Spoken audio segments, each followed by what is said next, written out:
Olá. Paulo, em certa ocasião, quando estava na sinagoga, ele falava sobre o Messias. Lá no capítulo 17 de Atos, a partir do verso 2, nós lemos assim: conforme o seu costume, Paulo foi lá e nos 3 sábados seguintes falou sobre as Escrituras Sagradas com as pessoas que estavam ali na sinagoga. Paulo lhe explicava e provava que o Messias precisava sofrer e que depois de morrer tinha que ressuscitar. Ele dizia: esse Jesus que eu estou anunciando a vocês é o Messias. A gente percebe aqui que Paulo estava na sinagoga e ele estava falando sobre as Escrituras e mostrando que Jesus deveria morrer e ressuscitar. A pergunta que chegou para a gente no Na Mira da Verdade, para hoje, começar o programa, é a seguinte: onde tem uma profecia no Velho Testamento que dizia que Jesus iria ressuscitar? Essa e outras perguntas, a partir de agora, está na Mira da Verdade.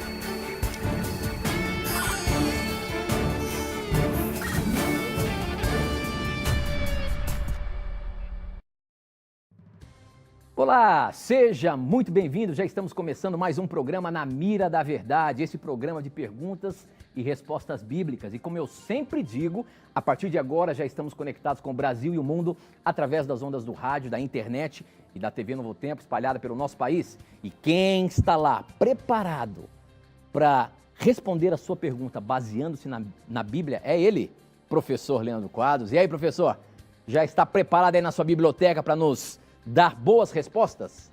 Pois estou aqui lendo alguns textos bíblicos já para apresentar para a nossa primeira pergunta e esperamos que cheguem perguntas mais para nós podermos ajudar a você, telespectador e ouvinte, a compreender mais a Bíblia. Obrigado por você ter sintonizado na Novo Tempo agora, por você estar assistindo a Novo Tempo. Obrigado a você que acompanha pela internet, pelo rádio também. Que Deus abençoe a você e agradecemos mais uma vez por sua confiança em poder compartilhar as suas perguntas conosco. Essa pergunta quem mandou pra gente, professor, foi o Matheus Beretta. Ele até desafiou a gente, hein? Ele falou assim, ó: responda essa se for possível. Em Atos 17, 2 e 3, diz que Paulo estava mostrando nas Escrituras que o Messias iria ressuscitar. As Escrituras eram as Escrituras judaicas do Antigo Testamento, pois o Novo ainda não havia sido escrito. Então, onde há um texto ou uma profecia sequer referente, ligadas ao Messias, que o mesmo iria ressuscitar? Não use Jonas, pois Jonas não é o Messias. E o que os 3 dias e 3 noites se cumpriram em Jonas? Aguarda a resposta. Muito bem, professor. Como é que existe algum texto no Velho Testamento que mostra que Jesus iria ressuscitar, meu amigo? Existe, e antes de apresentar esses textos, não devemos desconsiderar Jonas 2, 1 e 2, porque mesmo que Jonas capítulo 2, 1 e 2 fale realmente do período em que Jonas esteve 3 dias e 3 noites, no sistema de cálculo judaico ali no ventre do peixe, Jesus Cristo, em Mateus capítulo 12, verso 40, ele aplicou esse texto de Jonas a ele mesmo. Então é um texto importante a ser considerado porque Cristo é o maior intérprete, é o maior e melhor intérprete das Escrituras. Então ele interpretou, ele aplicou Jonas à vida dele, à sua morte e ressurreição. Mas existem outros textos. Por exemplo, quando nós lemos alguns versos no Novo Testamento, nós conseguimos fazer paralelos com o Antigo Testamento. Então, o que nós percebemos? Jesus foi o intérprete mais autorizado do Antigo Testamento e, depois de Cristo, os apóstolos, que foram inspirados e que, inclusive, escreveram Alguns apóstolos escreveram parte do Novo Testamento.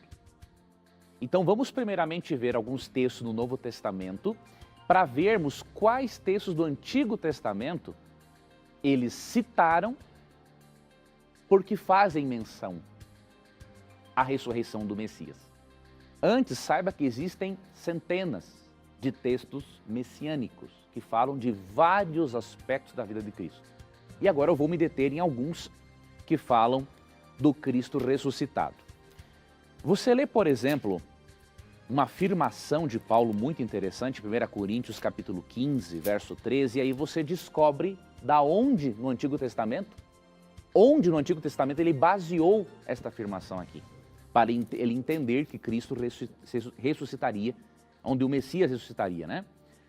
Então, em 1 Coríntios 15, 3, diz assim: antes de tudo, vos entreguei o que também recebi, que Cristo morreu pelos nossos pecados, segundo as Escrituras, que foi sepultado e ressuscitou ao terceiro dia, segundo as Escrituras.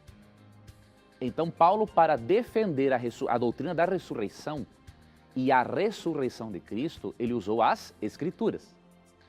E aqui é uma referência bem interessante a Oséias, capítulo 6, versos 1 e 2. Óbvio que tinha uma aplicação primária para o povo de Israel, mas o apóstolo, inspirado pelo Espírito Santo, viu que além de ter uma aplicação primária para Israel, a referência aqui ao Messias. E aí em Oséias 6, 1 e 2 lemos o seguinte: vinde e tornemos para o Senhor, porque Ele nos despedaçou e nos sarará. Fez a ferida e a ligará. Depois de 2 dias nos revigorará. Ao terceiro dia nos levantará e viveremos diante dele. Esta palavra levantar no hebraico é a mesma palavra para Isaías, ali para a palavra ressurreição em Isaías 26, 19. Então Paulo interpretou, ele era inspirado e ele é autorizado a fazer isso, né? Então Paulo, inspirado pelo Espírito Santo, ele entendeu que Oséias 6, 1 e 2 é uma referência à ressurreição do Messias. Outra referência interessante encontramos no Salmo 16, verso 10. Perceba, não existe só Oséias, né, que pode ser usado para defender a ressurreição do Messias no Antigo Testamento. O Salmo 16, verso 10, olha o que diz aqui. Davi, primeiramente, uma aplicação primária, né? Davi falando sobre ele mesmo. Pois não deixará a minha alma na morte, não permitirás que o teu santo veja corrupção. Davi tinha fé de que Deus não deixaria-o na morte, na sepultura, e que o corpo dele não veria corrupção. Como que apóstolos inspirados pelo Espírito Santo interpretaram o Salmo 16:10? Como uma referência só a Davi ou como uma referência também a Jesus? Vamos? Atos capítulo 2. Atos capítulo 2. Vamos ver aqui a partir do verso 25.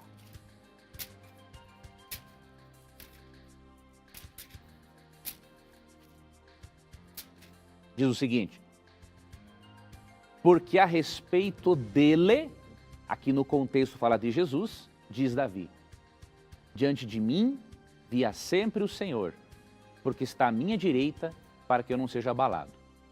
Por isso se alegrou meu coração e a minha língua exultou. Além disso, também a minha própria carne repousará em esperança, porque não deixarás a minha alma na morte. Está vendo a citação do Salmo 16:10? Nem permitirás que o teu santo veja corrupção. Então aqui é uma referência à ressurreição de Cristo. Ele morreria e não passaria um tempo na sepultura suficiente para o seu corpo entrar em decomposição. Por isso que o Salmo 16:10 e Atos 2:27 dizem que o Messias não veria corrupção, o seu corpo não iria se decompor na morte. Outro texto que eu anotei aqui, que é bem direto também, é Isaías capítulo 53. Isaías capítulo 53 é considerado o capítulo mais evangélico do Antigo Testamento, porque ele descreve em detalhes o sofrimento do Messias. Só que além de descrever o sofrimento do Messias, Isaías 53 nos mostra que o Messias não teria só sofrimento, ele teria vitória em relação ao seu sofrimento e em relação à sua morte. E esta vitória, aqui em Isaías 53, pressupõe o Messias voltar à vida. Então vamos analisar o texto. Isaías 53, vamos ler aqui, primeiramente, o versículo 8, tá? Que fala da morte do Messias. Você pode ler ali a partir do verso 4, você vai ver outros detalhes interessantes, né, sobre a morte de Cristo, a morte do Messias. Isso aqui foi profetizado mais ou menos com 700 anos de antecedência. Por juízo opressor foi arrebatado, e de sua linhagem, quem dela cogitou? Porquanto foi cortado da terra dos viventes, ou seja, morto. Por causa da transgressão do meu povo foi ele ferido. Designaram-lhe a sepultura com os perversos, ou seja, morreu perto de 2 criminosos. Mas com o rico esteve na sua morte, posto que nunca fez injustiça, nem dolo algum se achou na sua boca. Aqui lembra que ele foi sepultado por um homem rico. Todavia, ao Senhor agradou moê-lo, fazendo-o enfermar. Quando der ele a sua alma como oferta pelo pecado, olha o que vai acontecer agora, ó. Verá a posteridade e prolongará os seus dias. E a vontade do Senhor prosperará nas suas mãos. Ele verá o fruto do penoso trabalho de sua alma e ficará satisfeito. O meu servo, o justo, com seu conhecimento, justificará muitos, porque as iniquidades deles levará sobre si. Então você percebe, mostra-se aqui um sofrimento, uma morte do Messias, mas depois mostra ele vendo os frutos do seu trabalho, ressurreição. Então não há dúvidas que os autores do Novo Testamento, eles não se basearam apenas em Jonas, capítulo 2, versos 1 e 2. Existem esses textos aqui, existem até inclusive outros, né, que obviamente agora eu não me recordo deles, mas eu creio que esses aqui são suficientes para você perceber que Deus, ele não adivinha o futuro, ele sabe. E se em alguns textos como o Salmo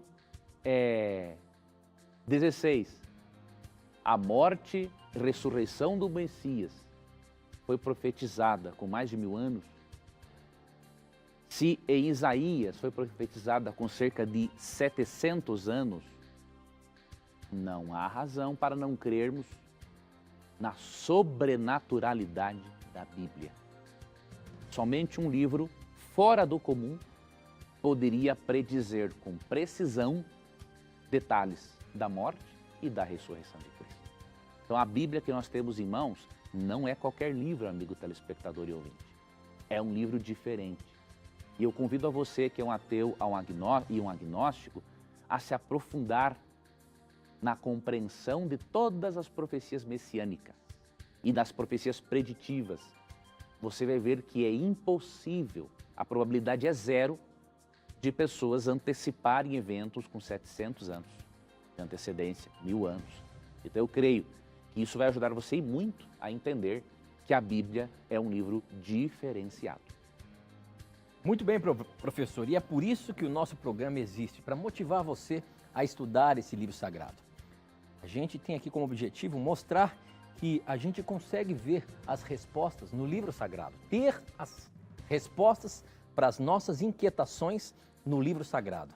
E esse é um programa que motiva você, vendo o professor lendo o quadro, responder, saber encontrar o texto que diz exatamente aquilo que você tem dúvida, motiva você a estudar, motiva a gente a estudar mais e saber o que a Bíblia tem para nos mostrar.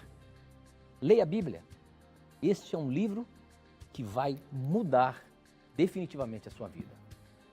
Bom, para você participar do nosso programa, você pode mandar a sua dúvida, o seu questionamento, através do nosso SMS, o torpedo aí do seu celular. Você manda para a gente, o número é 12 98151 0101, eu recebo aqui na hora, ou pelas redes sociais, pelo Facebook, namiradaverdade.nt, pelo Instagram, @namiradaverdade, e ainda no nosso blog, novotempo.com/namiradaverdade. São várias formas para você participar e mandar as suas dúvidas para a gente, tá bom? Essa próxima pergunta aqui chegou pelo nosso SMS. Quem mandou foi o Edmar. Ele diz o seguinte: Professor Leandro Quadros, se o plano de Deus no princípio era multiplicar a espécie humana e encher a terra, então eu pergunto, como seria isso? Se Adão e Eva estavam nus e nem se davam conta disso, ou seja, se a serpente não tivesse enganado Eva, como o ser humano teria enchido a terra? Adoro o programa. O que eu mais queria era estudar a Bíblia com o professor Leandro ao menos uma vez na vida e conhecê-lo pessoalmente. Edmar Soares, de Remanso, na Bahia. Professor, a pergunta do Edmar dá a entender de que parece que Deus não criou o sexo.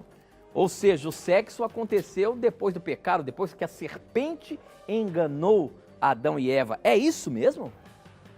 Antes, obrigado, meu querido irmão, pelo seu carinho, pela sua confiança. Com certeza, meu irmão, sendo o plano de Deus, um dia aí numa dessas viagens nossas, das caravanas a Novo Tempo, vamos nos conhecermos pessoalmente e trocarmos uma ideia sobre a Bíblia. Para mim vai ser uma honra, viu? Vai ser uma honra mesmo poder fazer isso com você, tá bom?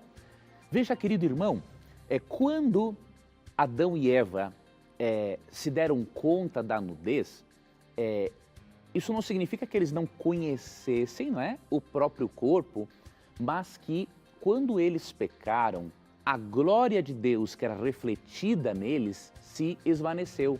Então a nudez ficou exposta, não é? E nós temos um texto bíblico em Gênesis 1:28 que mostra que realmente antes do pecado Deus já havia criado a sexualidade, né, para o prazer do casal e também, obviamente, para a multiplicação dos seres humanos. Então o texto é Gênesis capítulo 1:28 e diz assim, e Deus os abençoou e lhes disse, sede fecundos, multiplicai-vos, enchei a terra e sujeitai-a. Então veja, antes da queda, ali em Gênesis capítulo 3, Deus abençoa-os e dá ao organismo de Adão e Eva esta possibilidade de serem fecundos, né? E de multiplicar. Então a sexualidade é dada por Deus antes do pecado. O que aconteceu após o pecado em Gênesis 3, quando eles notaram que estavam nus, é porque a nudez deles ficou exposta, né? E eles ficaram com vergonha.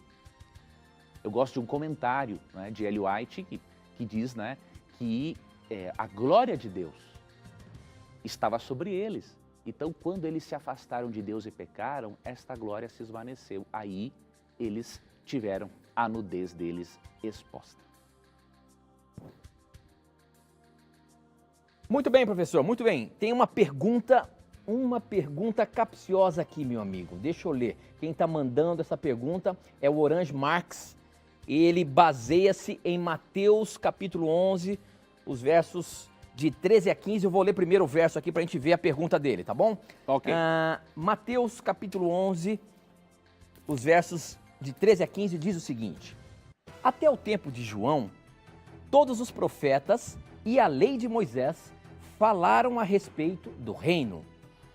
E se vocês, Jesus dizendo isso, e se vocês querem crer na mensagem deles, João é Elias que estava para vir. Se você tem ouvidos para ouvir, então ouçam. A pergunta do Orange Marques é a seguinte: no texto acima, o próprio Jesus diz que João Batista é o Elias. Isso quer dizer que João Batista é a reencarnação de Elias. Orange, essa pergunta é capciosa. Vamos ver como é que o professor sai dela. Professor Leandro Quadros, E aí, meu amigo, Jesus está dizendo aqui que Elias, ou melhor, que João era Elias. Isso não é uma forma de mostrar que João foi uma reencarnação de Elias, meu nobre? Esse texto é compreendido realmente por alguns irmãos espíritas como sendo uma referência à reencarnação, não é? Então eles creem realmente que João Batista é a reencarnação de Elias. Mas com muito respeito eu demonstro biblicamente que os nossos irmãos espíritas que creem nisso, eles estão totalmente equivocados pelo seguinte: Elias não morreu. Então como é que uma pessoa que não morreu pode reencarnar? Isso é impossível. Segundo Reis capítulo 2 diz que Elias foi levado vivo para o céu, simples assim. Então, isso significa que os nossos irmãos espíritas não interpretaram corretamente o que Jesus disse. Quando Jesus disse que João Batista é Elias, ele está apenas identificando-os no ministério. Assim como Elias tinha uma mensagem de arrependimento para o povo de Israel, João Batista tinha uma mensagem de arrependimento para o povo. E nós temos como comprovar isso na Bíblia. Além de mencionar que Elias não morreu e que, portanto, não pode reencarnar, não é? Você pode ver aqui João 1:21. Diz assim: então lhe perguntaram, quem és, pois? És tu Elias? Ele disse, não sou. Bom, nós temos que acreditar no que o João Batista disse. Ele disse que ele não era Elias. Então, quando Cristo identifica João Batista com Elias, é por causa do ministério profético. E aí você vai em Malaquias 4, verso 5, e aí você vê que ali estava profetizada a vinda de um Elias. É um outro Elias, é João Batista, que viria no mesmo espírito e poder de Elias para anunciar a vinda do Messias. Então, é totalmente inviável, a probabilidade é zero, né, de João Batista ser uma reencarnação de Elias, até porque, segundo Reis 2, diz que Elias nem morreu, ele foi vivo para o céu em corpo. Muito bom, professor. Muito bom. Participe aí do programa. Manda sua dúvida pra gente. Como, por exemplo, o Wesley. Ele está mandando a pergunta dele pelo Instagram. Nosso endereço é @namira-da-verdade. Você vai ver que tem um videozinho que eu fiz logo de manhã cedo, onde você pode colocar a sua pergunta. O Wesley quer saber o seguinte. Primeiro ele fala... Olá, professor Leandro Quadros. É uma honra participar deste momento. Meu nome é Wesley Vieira. Sou de Fortaleza, Ceará, e gostaria de tirar uma dúvida. Como será a batalha final que acontecerá em Megido, que está descrito no Apocalipse? O Armagedon, professor, Apocalipse fala sobre isso. Essa batalha vai ser literal? Isso vai acontecer no final dos tempos, uma batalha entre o bem e o mal, professor? Veja, ocorrerá sim uma batalha entre o bem e o mal, só que não será uma batalha militar, não será um conflito militar, tá? Muitos irmãos sinceros, né, evangélicos sinceros, creem que a batalha do Armagedon envolve realmente uma batalha militar final. Né? Agora, o texto não quer dizer isso, porque quando nós analisamos aqui Apocalipse 16, 12 em diante, eu não vou poder fazer isso em detalhes agora, até por causa do nosso tempo, nós percebemos que a batalha do Armagedon não é uma batalha militar, é uma batalha espiritual. As forças do mal vão se arregimentar contra os filhos de Deus, numa última tentativa de causar dor no coração de Deus. Satanás, ele não pode ferir Deus diretamente. Não tem como ele fazer isso. Ele não pode ser comparado ao Criador em caráter e em poder. Só que indiretamente ele consegue ferir a Deus, trazendo dor, destruição, sofrimento a todas as criaturas de Deus. E a batalha do Armagedon será uma batalha espiritual entre o bem e o mal e que vai se refletir em perseguição e opressão ao povo de Deus. Quando você lê Apocalipse 16, 12 a 16, você percebe, não é, que para esta batalha vai ocorrer o secamento do grande rio Eufrates. Na Bíblia, no Apocalipse, águas simbolizam povos, multidões, nações e línguas, de acordo com Apocalipse 17:15. Então, o secamento do Eufrates significa o quê? Significa que o poder político e religioso, os poderes políticos e religiosos representados pelas duas bestas em Apocalipse 13, vão perder o apoio de muitas pessoas, vão perder apoio político por ocasião, não é, da volta de Cristo. Então isso vai preparar para que essas pessoas sejam, esses dois poderes sejam destruídos. E aqui menciona-se, não é, que Satanás vai se utilizar de 3 espíritos imundos, semelhantes a rãs, para, obviamente, enganar as pessoas e prepará-las para esta batalha contra os filhos de Deus.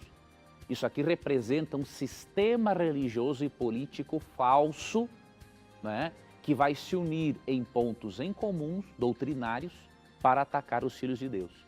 A palavra Armagedon se refere realmente ao monte de Meguido, no Antigo Testamento, mas é de uma forma simbólica, não quer dizer que literalmente os filhos de Deus vão se reunir lá naquele monte para lutarem contra os ímpios. Não é isso. É que naquele monte ocorriam muitas batalhas entre o povo de Deus, Israel, e os inimigos.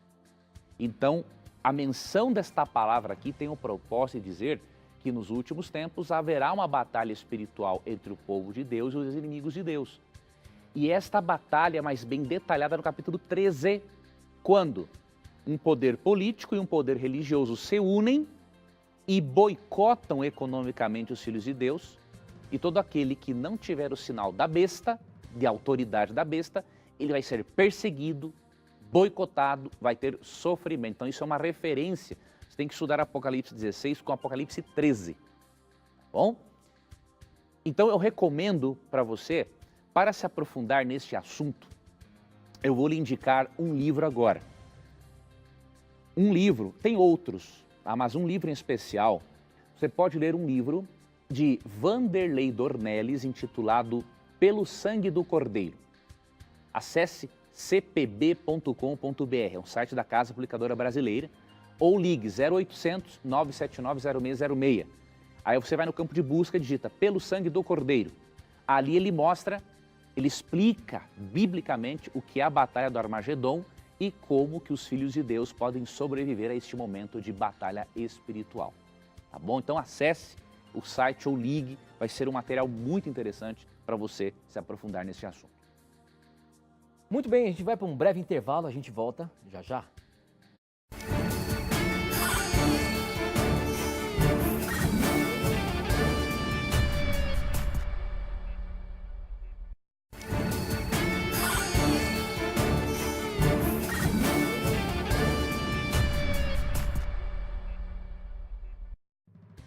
Já estamos de volta ao vivo aqui pela TV Novo Tempo, pelo Facebook também. Você pode participar mandando suas dúvidas para a gente. Você pode mandar através de um torpedo, SMS para o número 12 981510101 ou pelas redes sociais. Facebook, namiradaverdade.nt, Instagram, @namiradaverdade e ainda no nosso blog novotempo.com/namiradaverdade.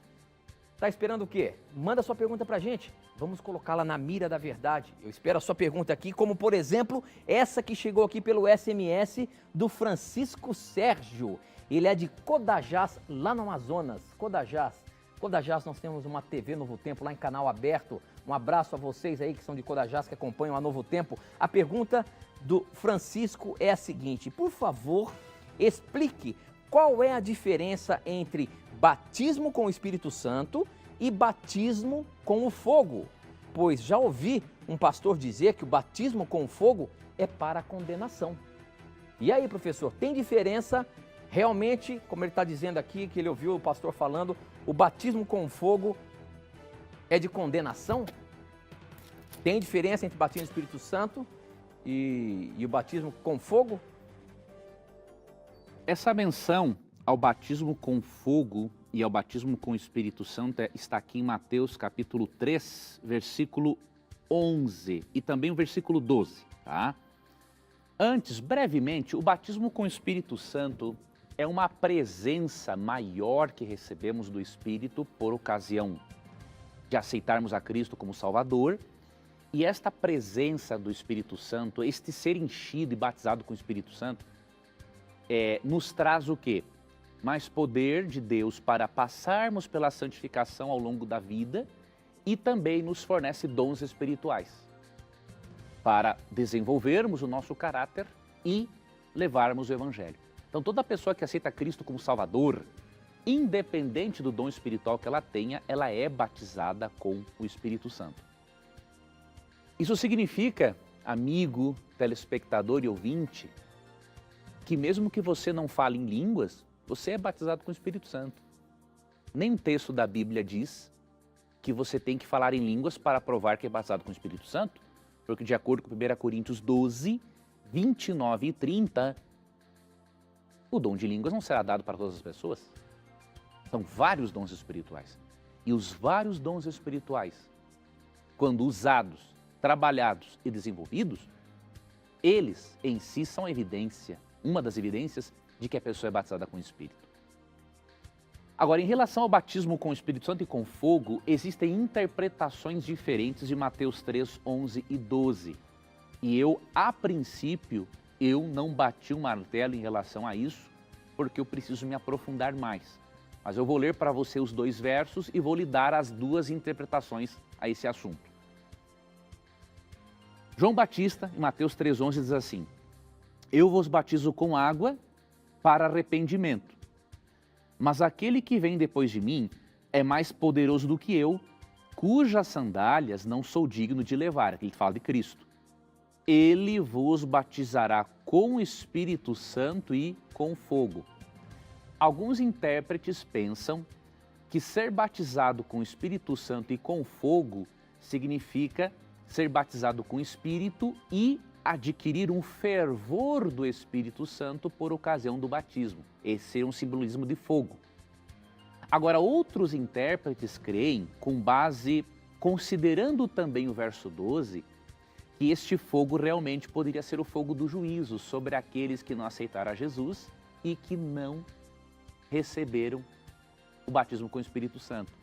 E aí o verso 12 diz assim: a sua pá ele a tem na mão e limpará completamente sua eira. Recolherá o seu trigo no celeiro, mas queimará a palha em fogo inextinguível. Então existe, contextualmente, a possibilidade de Cristo, de João Batista estar dizendo o seguinte: quando uma pessoa se deparar com Jesus, ou ele será batizado com o Espírito Santo, ou no dia do juízo final, ele vai ser batizado com fogo, no lago de fogo. Então existem essas 2 interpretações. Eu não bati o martelo ainda, é um assunto que eu tenho que estudar mais, mas saiba que entre os eruditos existem essas 2 interpretações e você pode considerá-las e se aprofundar também no assunto. Muito bem, professor, muito bem. Mais uma perguntinha boa que chegou aqui pelo Facebook. Pessoal participando com a gente, obrigado pela sua participação. Quem mandou essa pergunta aqui foi o José Ramalho. Ele diz o seguinte: professor, em Hebreus 1, verso 1, diz: havendo Deus antigamente falado muitas vezes e de muitas maneiras aos pais pelos profetas, a nós falou-nos nesses últimos dias pelo Filho. Já que vocês, agora a pergunta dele, já que vocês têm Ellen White como manifestação do Espírito de profecia nos últimos dias, então, para vocês nos últimos dias, Deus falou, foi através de Ellen White. Fica difícil para quem diz que a única regra de fé e prática é a Bíblia, até porque a frase já diz, a única regra de fé e prática é a Bíblia. Se é a única, então, para que Ellen White? Com visões até mesmo de mundos com 7 luas. Então é uma referência aí ao que a gente como Igreja Adventista do Sétimo Dia, a gente crê que a senhora Ellen Goldwyn, ela foi inspirada por Deus e ela teve muitos escritos que direcionava o seu povo, ou o povo da igreja, para a Bíblia. Professor Leandro Quadros. Só que a Bíblia diz que Deus falou para nós através dos seus profetas. Como é que é isso? Ele está aqui contestando essa questão que nos últimos dias Deus poderia ter tido mais uma forma de falar ao seu povo através de uma profetisa, senhora Ellen Goldwyn. Só que a gente mesmo diz que a nossa única regra de fé e prática é a Bíblia. Como é que fica? Esse irmão está fazendo uma confusão totalmente desnecessária, né? Mas por quê? Simples. O fato de Cristo ser a maior revelação que existe de Deus não exclui o dom profético. O que tem a ver uma coisa com a outra? Tem nada a ver uma coisa com a outra, né? Não, mas ele está falando aqui que a Bíblia é a única regra de fé e prática. Mas é isso que eu quero dizer para ele. O dom profético dado fora da Bíblia não interfere em nada na Bíblia ou na revelação da pessoa de Cristo. Eu sei qual é que é a crítica que ele está dizendo, que ele está fazendo, mas eu quero mostrar para ele que a crítica dele é infundada. Meu irmão, você está pegado a críticos venenosos que brigam com a vida e querem brigar com todo mundo que não concorda com eles. Então, o meu conselho para você, meu irmão, não leia esses artigos na internet, esses críticos que falam pelos cotovelos e não sabem o que estão dizendo. O que tem a ver, o que o dom profético vai fazer contra o fato de que a maior revelação de Deus é Jesus Cristo? Não vai fazer nada. O que o dom profético faz é justamente direcionar as pessoas para Jesus Cristo. Quem critica Ellen White, eu duvido que ele tenha lido pelo menos o livro O Caminho a Cristo inteiro. O camarada não leu, e aí ele fala do que ele não sabe. Então, se você ler o livro O Caminho a Cristo, você vai ver que do início ao fim, Ellen White exalta a Jesus e a Bíblia como as principais revelações de Deus. Isso não exclui o dom profético, porque o próprio Paulo disse em 1 Coríntios 14:1 que o dom profético continuaria existindo nos últimos tempos. Segui o amor e procurai com zelos os dons espirituais, mas principalmente que profetizeis. O dom profético continuaria em vigor na igreja, continuou em vigor depois da morte e ressurreição de Cristo. Você vai para Atos 2, 17 e 18 e você vê que nos últimos dias, vossos filhos, vossas filhas profetizarão, vossos jovens terão sonhos, vossos jovens terão visões, vossos velhos terão sonhos. Ou seja, você vê a existência do dom profético de mãos dadas com o fato de que Cristo é uma revelação de Deus. Então uma coisa não exclui a outra. Se os escritos de Ellen White se colocassem como uma regra de fé e falassem mais de Ellen White do que de Jesus, realmente seria um dom profético falso. Porque o verdadeiro dom profético dá testemunho das Escrituras e aponta para Cristo. Então, com respeito, meu irmão, teu questionamento não tem nada a ver. Ao invés de ler esses artigos de críticos que falam pelos cotovelos, leia alguma obra de Ellen White. Se você me mostrar, em algum momento, que ela exalta mais a ela do que a Cristo e a sua palavra, eu abandono a Igreja Adventista, eu saio daqui da Novo Tempo, que não tem uma razão de eu estar aqui. Não é? Agora, leia e você vai ver que o dom profético em nada interfere no fato de que Cristo é a maior revelação de Deus. Pelo contrário, o dom profético fora da Bíblia, ou seja, um profeta não canônico, ele testemunha de acordo com os profetas canônicos revelaram e exalta Jesus. Exalta Jesus, Ellen White exalta Jesus do início ao fim, todas as suas obras. Agora, leia especialmente o Caminho a Cristo, Vida de Jesus, o Desejar todas as nações. E, por favor, meu irmão, pare de crer nesses críticos que não sabem o que estão dizendo. Eu acho que é importante, né? Acho que um dos princípios do conhecimento, lógico que a gente tem que ver os dois lados, a gente vai se deparar com coisas que estão erradas e coisas que estão certas. O que a gente tem que fazer é simplesmente ver os dois lados. Porque eu vou falar assim, para de ver isso daí, mas acontece que com certeza você quer saber o que eles estão falando também, se é certo ou errado. Mas peça orientação para Deus. Peça orientação para Deus e veja os dois lados. Não se baseie apenas em um lado só. É a mesma coisa com a gente, não se baseie só na gente aqui. Se você quer ver outras coisas, tire as suas conclusões. Mas faça como os bereanos. Vá na palavra, comece a ver. Eu acho que isso daí vai enriquecer com certeza o seu conhecimento. Muito bem, você pode participar mandando suas perguntas para a gente através do nosso SMS, como por exemplo aqui, deixa eu ver se tem um nome. Aqui não tem um nome, não, tem sim. A Débora de Salvador, na Bahia, ela quer saber o seguinte: é um prazer assistir o programa de vocês. Obrigado pelo carinho, viu, Débora? Que Deus te abençoe ricamente. Aprendo muito. Gostaria de saber por que as mulheres não podem usar joias. A Bíblia fala que as mulheres não podem usar joias, professor? A gente percebe que as religiões evangélicas, várias denominações evangélicas, realmente as mulheres não usam joias. Existe uma condenação? Hoje, a maioria das denominações evangélicas usam joias, né? Mas existe realmente alguns que não usam. Mas deixa eu explicar para você uma coisa, telespectadora. Esse assunto nós temos que abordar com muito tato pelo seguinte: primeiro, nós não podemos fugir do princípio bíblico, e segundo, tem pessoas que fazem essa pergunta simplesmente para atacar aquelas pessoas que usam joias. Isso é muito feio. Não estou dizendo que foi você que fez assim essa pergunta, mas nos lugares onde eu vou muitas vezes pregar, dar uma palestra em algum lugar e vou fazer um tira-dúvidas, um na mira da verdade, com ou sem o título. Às vezes eu vou em alguns lugares. E eu percebo que algumas igrejas fazem essa pergunta como uma forma de dar uma cutucada nas pessoas visitantes que estão ali. Deixa eu ser muito franco com você, é muito feio fazer isso. É muito feio fazer isso porque nós temos que respeitar as pessoas de acordo com aquilo que elas sabem, né? Obviamente, nós vamos encontrar na Bíblia, eu vou mostrar para você um princípio bíblico de que demonstra que Deus quer que a mulher cristã apareça mais pelo que ela é do que por aquilo que ela usa, ok? E isso envolve o não uso de joias. Agora, nós não podemos ficar em alguns lugares, em algumas igrejas ou lugares de reunião, cutucando as pessoas. Nós temos que entender que muitas mulheres foram criadas desde criança usando joias. E que quando elas não usam em público, elas se sentem mal, desconfortáveis. Então nós temos que entender que cada pessoa tem a sua história de vida e cada pessoa tem as suas limitações.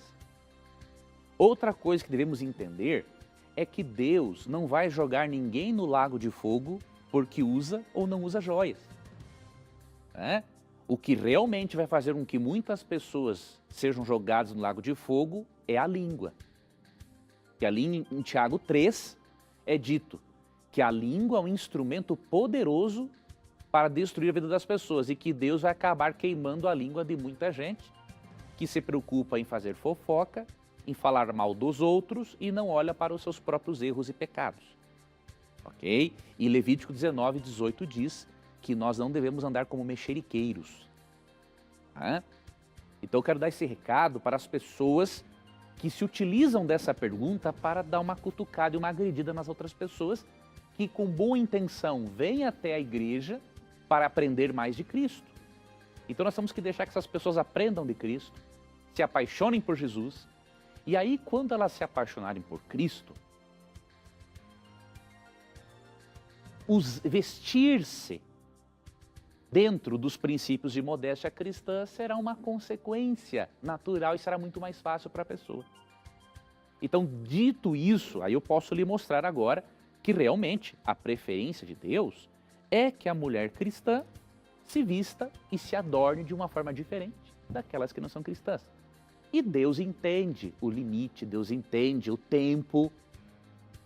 E Deus trabalha com cada pessoa de uma forma muito individualizada. Agora, o texto está aqui. Um dos textos é 1 Timóteo 2, versos 9 e 10. Eu vou ler aqui na Nova Versão Transformadora. Diz assim: da mesma forma, quero que as mulheres tenham discrição em sua aparência, que usem roupas decentes e apropriadas, sem chamar a atenção pela maneira como arrumam o cabelo ou por usarem ouro, pérolas ou roupas caras. Pois as mulheres que afirmam ser devotas a Deus devem se embelezar com as boas obras que praticam. Aqui está o princípio de modéstia cristã.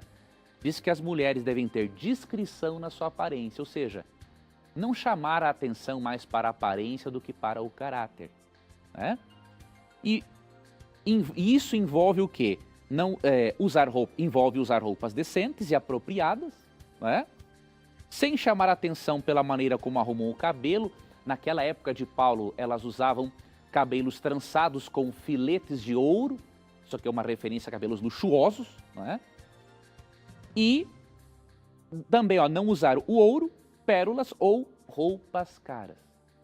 Então você perceba, não é, que biblicamente é este o princípio. Deus não recomenda que a mulher use joias para que ela chame mais atenção para o que ela é do que para o que ela usa. Agora, isso aqui é um princípio de modéstia cristã, mas não tem nada a ver com moralidade. E a prova é muito simples. Há muitas senhoras decentes e moças decentes que usam joias, e há muitas indecentes que não usam joias. Então não é uma questão de caráter, é uma questão de modéstia. E Deus está trabalhando com todas as pessoas para que elas se enquadrem dentro dos princípios dele. Nós, como filhos de Deus, devemos ensinar, mas com carinho, respeito, respeitando o tempo da pessoa e não querendo cutucar e atacar as pessoas. Muito bem, professor. Muito bem, mais uma perguntinha aqui do SMS que mandou. Mari, ela diz o seguinte: eu não sou de nenhuma denominação, mas a minha pergunta é a seguinte: quando alguém morre, ele dorme ou ele desaparece? Já que a Bíblia fala, porque os vivos sabem que hão de morrer, mas os mortos não sabem coisa alguma. Nem tampouco terão eles recompensa, mas a sua memória fica entregue ao esquecimento. A pergunta da Mari, professor, é essa: será que onde fica os mortos? Aonde os mortos ficam? Eles desaparecem? Eles estão dormindo? O que a Bíblia ensina? Ele vai para o céu? Vai para o inferno? Como é que é isso? O próprio fato, amiga telespectador e ouvinte, de existir uma ressurreição dos mortos é uma prova de que os mortos não se encontram em lugar algum. A Bíblia não ensina que existe uma recompensa fora do corpo. Tá? É uma ideia pagã e grega, não é? A ideia de que a alma se separa do corpo e vai para o céu, para o inferno, para algum lugar intermediário aguardar a ressurreição. Não. A Bíblia ensina que Deus vai recompensar o ser humano ou castigá-lo como um todo. Tanto que em 1 Coríntios 15 vemos a ressurreição do corpo e em Marcos 9, 43 a 49, Jesus não diz que uma alma será jogada no inferno, mas um corpo. Então, é impossível defender a imortalidade da alma como alguns se esforçam por fazê-la, porque só existe recompensa no corpo e castigo no corpo. Para onde então vai a pessoa quando morre? Simples, para a sepultura, e ela se encontra num estado de inconsciência até o dia da ressurreição. Então, por exemplo, em Gênesis capítulo 3, o que Deus disse para Adão? Para onde ele iria por ocasião da morte? Gênesis 3,19. Com o suor do rosto você obterá alimento, até que volte à terra da qual foi formado, pois você foi feito do pó e ao pó voltará. Então Deus ele é objetivo e direto. Ele não apresenta a mínima possibilidade de Adão ter ido para um lugar intermediário com a sua alma, aguardar a ressurreição ou ir para o inferno. Não, foi para o pó da terra. É por isso que neste texto que a irmã citou de Eclesiastes capítulo 9, versos 5 e 6, ali é dito que os mortos não sabem coisa alguma, e no verso 6 é dito que eles não sentem mais amor, nem ódio, nem inveja. Se eles estivessem no céu, sentiriam amor. Se estivessem num lugar intermediário aguardando a ressurreição, também sentiriam amor, mas não sentem nada. E se estivessem no inferno, sentiriam ódio. Mas Eclesiastes fala que eles não sentem amor, ódio e nem inveja.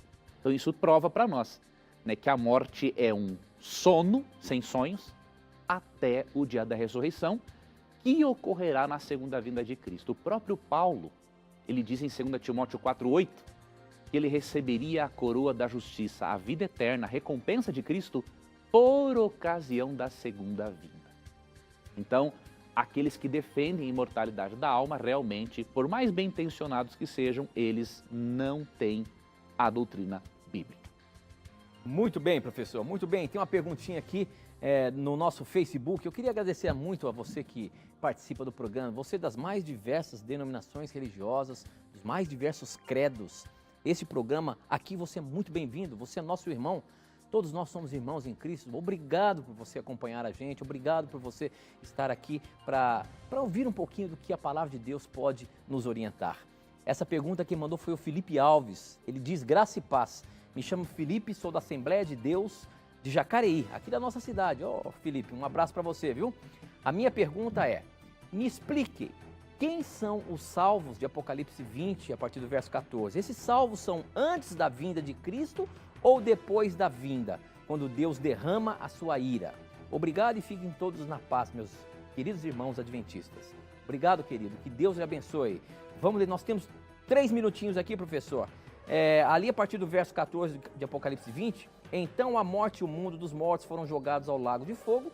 Esse lago de fogo é a segunda morte. Quem não tinha o seu nome escrito no livro da vida foi jogado no lago de fogo. Então os salvos aqui são aqueles que tinham o nome escrito no livro da vida.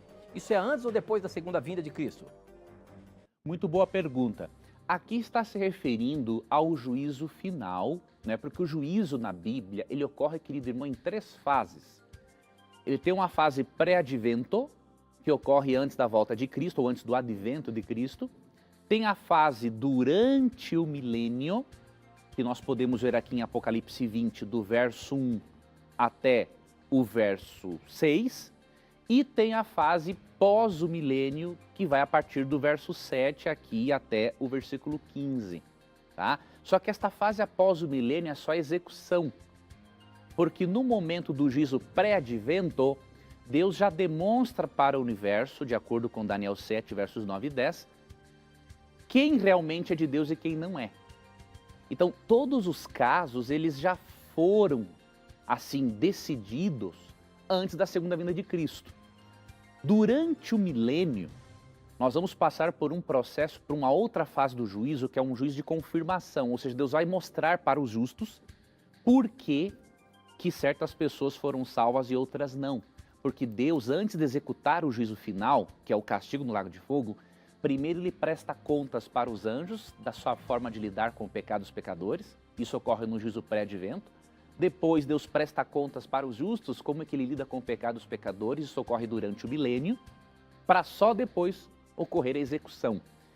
E aí um dos textos, além de Apocalipse 20, 1 a 4, é 1 Coríntios 6, 2 e 3. Ali Paulo diz que nós julgaremos o mundo e os anjos, indicando que aquele juízo realmente durante o milênio, ali em Apocalipse 21 a 4, é a forma de Deus mostrar para nós que ele é justo.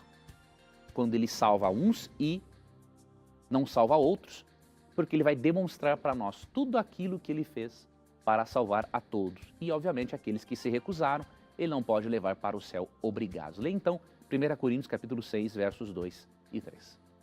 Muito obrigado, professor. Muito obrigado. Com essa nós terminamos mais um programa Na Mira da Verdade, agradecendo a você que fez o programa acontecer, mandando as suas perguntas, e a você, professor Leandro, por responder baseando-se na Bíblia. Obrigado e eu quero te encontrar na próxima semana. Vai ser um prazer, amigo, estarmos aqui juntos. Que Deus abençoe a você, telespectador e ouvinte. Obrigado por sua confiança e lembre-se que sempre que você tiver a coragem de perguntar, a Bíblia terá a coragem de lhe responder. E aqui você já sabe, sempre as suas dúvidas, os seus questionamentos vão estar na mira da verdade. Até o nosso próximo encontro. Tchau.